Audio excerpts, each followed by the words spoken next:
Hi guys, welcome to Foodie Gardening. This is the March update, but I'm filming it on the 2nd of April. We've had a really crazy March. There was periods of snow and it's been very cold.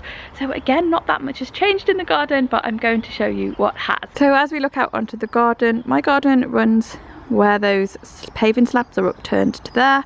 It's looking pretty bare and still very wintry. You can see the muscari along the side has got some colour on it. A very welcome bit of colour in the cold and wet. It's taken a while for this to come up and churn colour, but it is up now. And then over at that corner there's some purple sprouting broccoli, which we have been harvesting, and it's very tasty. I think it's too cold for this to bolt at the moment, even though we've had a few harvests from it. And just over here the rhubarb is coming up. And I've also painted my shed door.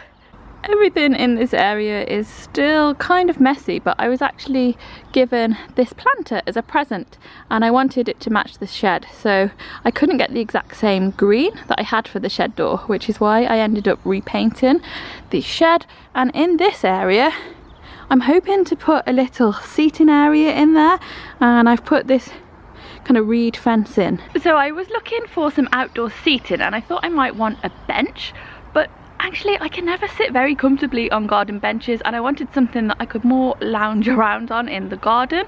And the big garden furniture is very expensive, so my plan is to put a little bit of decking in here and get a couple of big outdoor bean bags, which to be honest is much more my style, and I can see myself out here if we get the nice weather lounging on a bean bag, reading a book and hopefully looking out over my vegetable garden. The chamomile path is looking very sad, but once the weather does improve I'm going to work on splitting some of this out because it spread beautifully last year, and I'll spread it out a bit and give it a good weed. But at the moment there's still a risk of frost, so I don't want to disturb those roots. But as you can see here, they're like coming out across the tiles, so I think it actually has rerooted itself over here, and there's definitely some weeds to come out. When I gave up the allotment I bought quite a few fruit bushes back. These two gooseberries here are doing quite well, and I've also got these two blackcurrants in here and they've got some buds on them too. They're still very small, but I think they're gonna thrive in this space.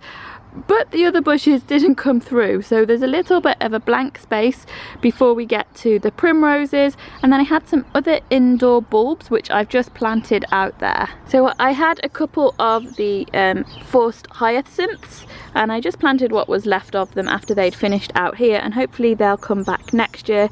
And there's a few primroses and there was a daffodil too. So there's not a great deal going on at the moment, but I have started sowing a few seeds, and I think I'm going to look to get my potatoes out in the next couple of weeks probably. There's definitely the promise of spring, but we just need the weather to improve a little bit. The ground is very wet. It rained all night last night and the ground is just sodden, so I don't want to walk around on it too much either. Thanks for watching guys, and I'll see you again soon. Bye bye.